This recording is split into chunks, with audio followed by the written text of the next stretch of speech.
FPL GW3 Team Selection. What is up, everyone? How's it going? FPL Era here, and welcome back to another video on my YouTube channel. Well, then, the less said about Gameweek 2 the better, but it was only damage limitation, and I've got João Pedro and my Burnley defence to thank for saving my blushes last week. It hasn't been an ideal start to the season over the first 2 weeks, but there's no need to panic. The team is well set up ahead of Gameweek 3, so we're sticking to the plan, and I'm sure we'll be seeing a green arrow this week. We also have some major concerns around Cole Palmer's fitness this weekend, so I may be looking to use my 2 free transfers this week. And with a poor performance from Mo Salah on Monday night, I'm looking to move the captaincy off him this week. We've lots to discuss. Let's get into the video.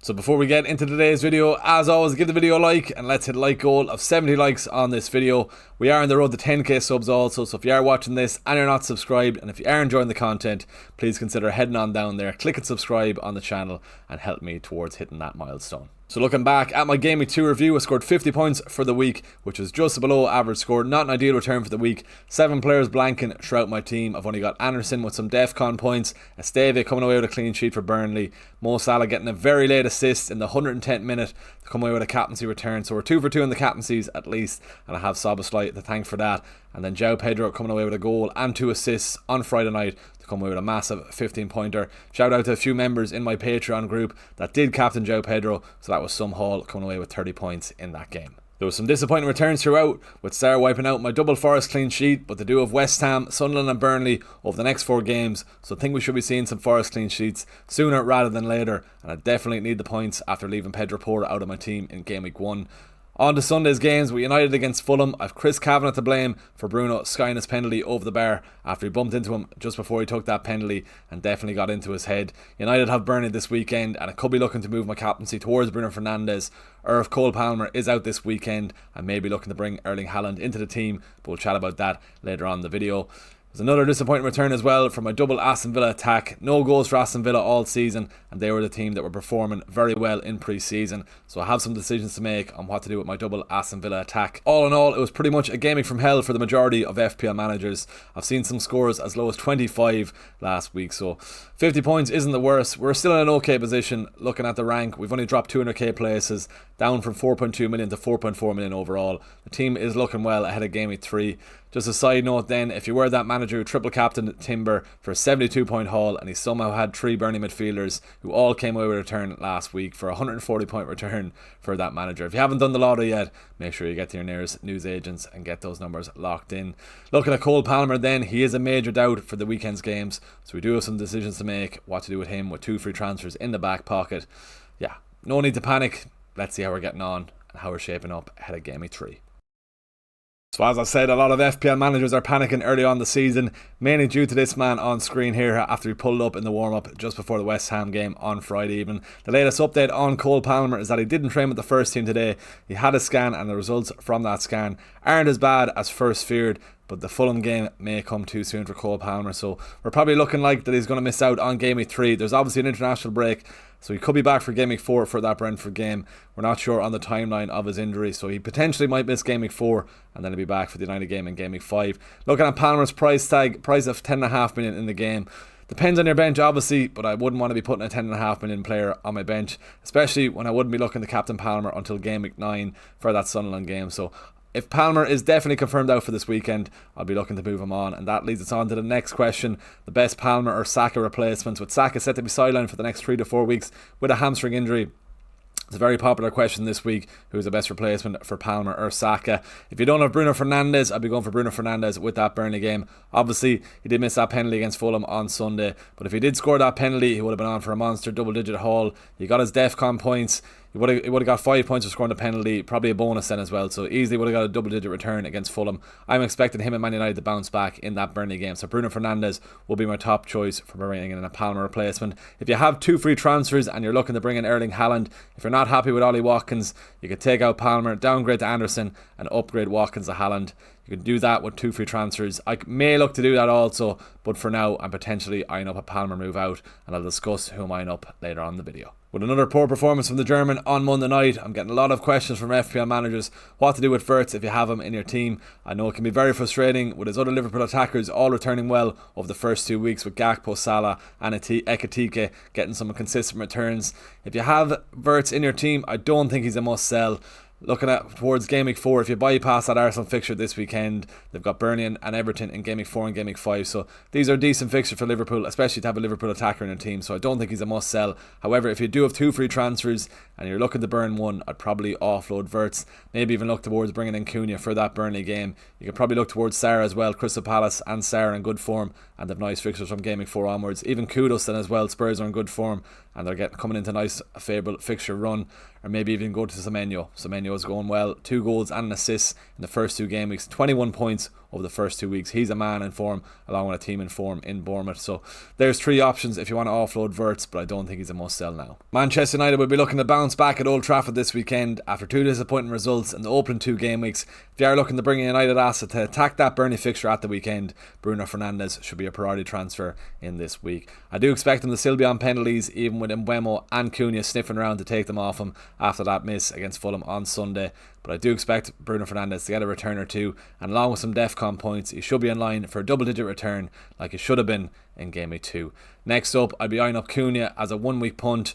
He's only owned by over 11% of managers in the game. He's looking very sharp in the opening 2 game weeks. Should have scored against Fulham. He hit the post. He had 3 shots, hit the post, only for a good save from Leno also to keep him out. So I do think Cunha could perform well this week. And then I'd rank Brian Mbeumo as my 3rd United asset to bring in. He is on set pieces, but with Bruno Fernandes and Cunha, there's probably more of a haul potential with Bruno and Cunha. So I'd be prioritising them over Mbeumo. After a very impressive pre-season for Aston Villa, Rodgers and Watkins have failed to return in the opening 2 game weeks, and that means there's a lot of FPL managers losing patience with them, and this has been a big topic of discussion this week on what to do with Rodgers and Watkins, especially with Gyökeres scoring 2 last week, Semenyo, Kudos and Sarr all starting off the season well. What to do with them? Well, I'd be keeping them in your team after the Crystal Palace game this weekend. They face Everton, Sunderland, Fulham and Burnley. We all know Rodgers is a 90-minute man every week. Watkins, once he gets a bit of form in him, I can predict him he's going to go well over the next couple of game weeks. We're still to see who's going to be on penalties for Aston Villa. Is it going to be Tielemans? Is it going to be Watkins? But I'm going to hold faith and keep faith in Watkins and Rodgers this week, especially with that fixture run around the corner. And then to finish off your Game Week 3 questions, we're going to end with a bit of a different question I received on Monday night after the Newcastle and Liverpool game. With Anthony Gordon suspended for the next 3 games after picking up a straight red, does that mean Fabian Schär is in line to take penalties for Newcastle? Well, looking at Schär's record with Newcastle, he's scored 9 out of 9. He's got a 100% record, so that would probably suggest he's going to take up penalty duties for Newcastle. Does that warrant a transfer in for Schär? Probably not. He's priced at 5.5 million. I probably wouldn't be going for Schär, especially if we're using one of those free transfers where you could probably be bringing in the likes of Bruno Fernandes or Cunha on the attacking front. 5.5 million. He did come off with a head injury in that Liverpool game, so if it was a concussion, he'd probably have to sit out even the Leeds game this weekend with the concussion protocols. But one to keep an eye on. Let's see who is going to be on penalties for Newcastle with Gordon suspended. They are heavily linked with Strand Larson, with Isak looking very likely to head towards Anfield. But let's see how this one plays out and who's going to be on penalties for Newcastle with Gordon suspended.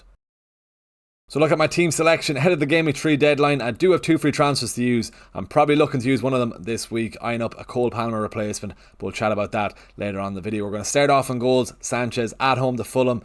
He's had 2 howlers in the first 2 games. 1 howler against Eze, where he was lucky to get away with it when Eze's goal was disallowed for a foul for his free. But then he should have probably kept out Paqueta's goal last week. He dived with his right arm instead of diving with his left arm. I'm no goalkeeper coach, but he probably could have done better with that goal. Moving on to the defence then, we've gone with the double Forest defence once more. Surely it's 3rd time lucky Forest are up against a struggling West Ham side. Forest have a 41% chance of keeping a clean sheet. I badly need that Forest double defensive clean sheet, so let's see if we do get it this weekend. And then Van de Ven of Spurs, 2 clean sheets for Spurs in the opening 2 game weeks. They're up against a informed Bournemouth side, but they are playing at home, so let's see how Van de Ven gets on. Thomas Frank has his men in order. A very impressive win away to City last weekend where they kept a clean sheet also. Let's see how Van de Ven gets on, and fingers crossed for a clean sheet there. So moving on to my 5-man midfield, starting off with Cole Palmer. We've already spoke about Palmer around his fitness concerns ahead of Game Week 3, so he's high on the chopping block this week, but we'll chat about my transfer plans in a couple of minutes time. On to the captaincy then. I finally moved the captaincy off Mo Salah, and it's on Bruno Fernandes this week. I'm eyeing up that Burnley fixture at home for Man United. I'm expecting Bruno Fernandes and Man United to bounce back this weekend. Looking at Salah, he was very lucky to get that assist laid on in that Newcastle game on Monday, and to be honest with you, he was very lucky to return in game week 1, so it's probably time to take the captaincy off Salah, and I'm happy to give it to Bruno Fernandes this week. I might change it to someone else, but for now Bruno Fernandes gets the armband. And then finishing off with Reinders and Morgan Rogers. They did blank in game week 2. Reinders obviously with that goal and assist in game week 1. I'm expecting City to bounce back away to Brighton. Brighton haven't been impressive starting off the season. A draw against Fulham, albeit a harsh draw, Fulham getting a late goal in that game, but they were poor against Everton last weekend. I'm expecting Man City to bounce back along with Reinders in that game. And then looking at Rogers, 2 blanks and 2. As I spoke about him earlier on, he is a 90-minute man. I'm going to keep him in the team, especially with the favourable fixtures for Villa coming up. Let's move on to the forwards. Ollie Watkins and Joe Pedro complete my starting 11 this week. Looking at Watkins, it's a similar situation to Rodgers. I can't get rid of them with that very favourable fixture run for Aston Villa coming up. So fingers crossed we do get some returns from my double Villa attack this weekend. And then moving on to Joe Pedro at home to Fulham. He was the man of the moment last Friday night for Chelsea. A goal and 2 assists for a 15-pointer. With Palmer potentially out injured, surely you'd expect Joe Pedro to be on penalties. So let's see how he gets on in that game. I'm predicting a nice return from him once again. So looking at my transfer plans ahead of the weekend's games, with Cole Palmer looking very likely to miss out on Game Week 3, I'm looking at taking him out of the team, and I'm also eyeing up bringing Cunha into that team to attack that Burnley game this weekend. Maybe it's the United bias, but I do think United bounce back after 2 poor results in the opening 2 fixtures. Looking at Cunha, he is owned by only 11% of managers in that game, so he is a slight differential this weekend. I'm expecting him to be around 15-16% if Cole Palmer is ruled out for the weekend, which I do suspect that he will be. But looking at Cunha, it's probably only going to be a 1-week punt. He does have a long trip for the international break with Brazil, so and United do play Man City in Game Week 4, so I'm probably just looking at bringing him in for a 1-week punt, and then I will have 2 free transfers after the international break, so I can take him out and then reassess my options after the international break. So at the time of this recording, Cunha is predicted to rise in price tonight, and Palmer is predicted to fall in price on Wednesday night. So I haven't made the transfer yet, but I'm about 80% likely to make this transfer tonight before Cunha rises in price ahead of the deadline on Saturday. If you have made it to the end of this video, please give it a like, drop a comment below, and subscribe to the channel if you haven't already. Let's hit a like goal of 70 likes on this video, and if you are still watching and you're not subscribed, head on down there, click subscribe on the channel. We are on the road to 10k subs, and fingers crossed we can get there with your support. Looking ahead to the deadline on Saturday, I will be at Electric Picnic on Saturday. I'm going down Thursday evening, so unfortunately there'll be no deadline stream on Saturday. Fingers crossed the service in Stradbally at the festival is good enough for me to lock in my team ahead of the deadline on Saturday. But I'll be making my moves probably tonight, and then locking in my team on Thursday, and then just making sure everything is all good ahead of the deadline. I'll see you all on a proper schedule after the international break. We'll have some content over the international break, but we'll be back to normal with the deadline stream once EP is out of the way. Thanks for watching. Best of luck for the week. I'll see you in the next video.